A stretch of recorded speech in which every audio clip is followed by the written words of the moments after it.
Intuisi itu saya tidak baca ya, saya kasih ilustrasi biar kamu mudah memahaminya.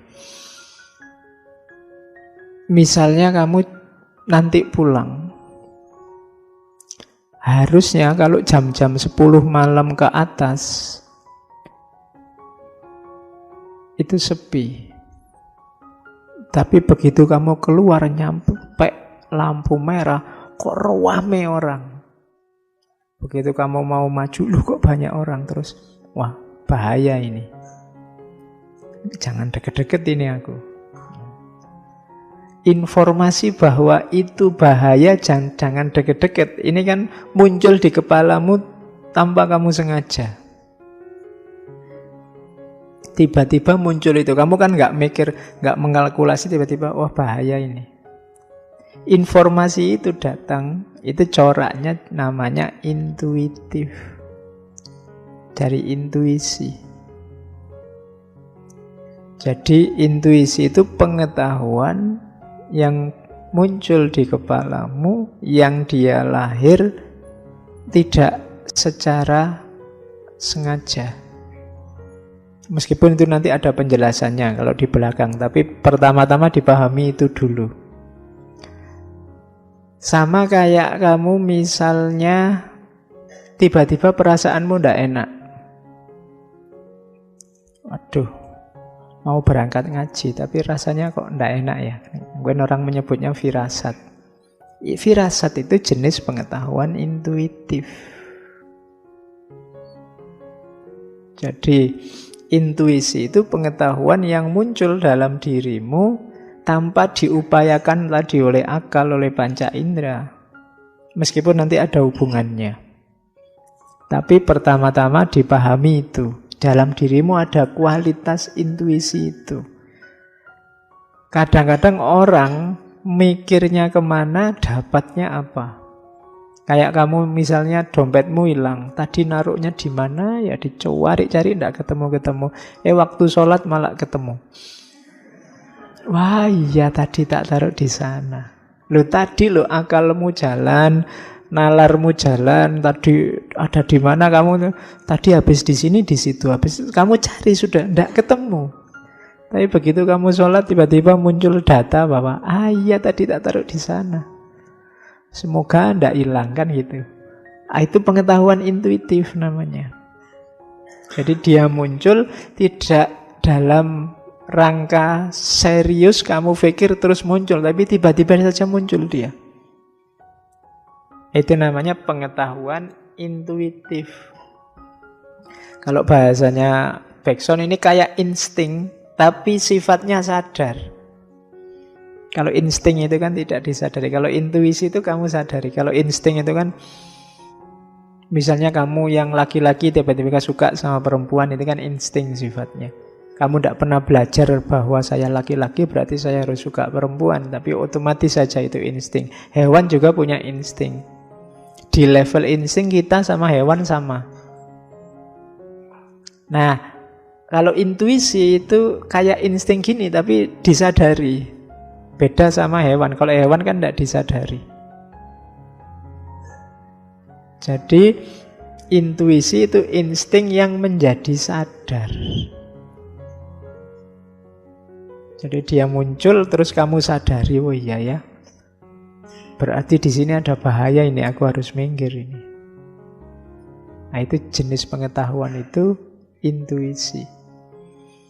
Saya bilang tadi dunia modern itu agak memandang sebelah mata epistemini. Makanya kamu tidak cerdas ketika berhadapan dengan, kalau orang zaman dulu firasatnya kuat. Makanya ada hadis itu, hati-hati dengan firasatnya orang mukmin. Kenapa? Tembus. Dia bisa membaca yang tidak terbaca. Kalau di Jawa orangnya disebut waskito. Ya. Cuma khazanah-khazanah semacam ini kan banyak hilang hari ini. Kenapa? Ilmumu tidak nyinggung ke sana. Ilmumu hanya empiris, rasional. Kalau di kampus juga kan tidak laku intuisi. Kalau kamu bolos kuliah, kok nggak masuk kuliah? Kenapa? Perasaan saya nggak enak tadi, Pak.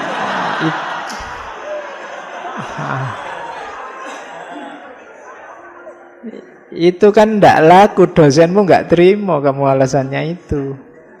Saya sudah mau naik motor, tapi kok rasanya ada yang ndak enak perasaan saya, Pak, khawatir saya. Lah itu ndak diterima sama dosenmu. Padahal mungkin yang kayak gini-gini itu firasat beneran. Kadang-kadang kan nanti ada penjelasannya di background di belakang. Kenapa penting ini harus hidup. Ya, karena rasio saja itu susah. Jadi intuisi itu insting yang menjadi sadar. Kalau akal itu urusannya materi, kalau intuisi ini urusannya batin dan kehidupan secara hakiki. Oke. Tambahi satu lagi. Caranya tadi kalau intuisi itu langsung non konseptual. Hubungannya apa sama akal? Jadi gini, kalau penjelasannya secara sains nanti beda sama agama. Kalau menurut agama, informasi intuitif itu tadi ya langsung dari Allah. Makanya wahyu, ilham untuk para wali, wahyu untuk para nabi itu sifatnya intuitif, tidak belajar dapat. Ilmu laduni itu kan tidak belajar dapat. Tadi misalnya, kok ngerti bahwa ada bahaya, itu dari Allah yang mengingatkan. Itu kalau dalam agama. Kalau secara ilmiah, seperti dijelaskan Bergson ini, tidak ada unsur supranaturalnya, tapi itu adalah pembacaan hasil timbunan bawah sadar. Kenapa tadi tiba-tiba kamu membunyikan bahwa ada bahaya? Ada informasi-informasi, pengetahuan-pengetahuan sepanjang hidupmu yang itu terkoleksi di bawah sadar, yang ini akan muncul di momen dan waktu yang tepat. Biasanya ketika ada peristiwa yang mirip.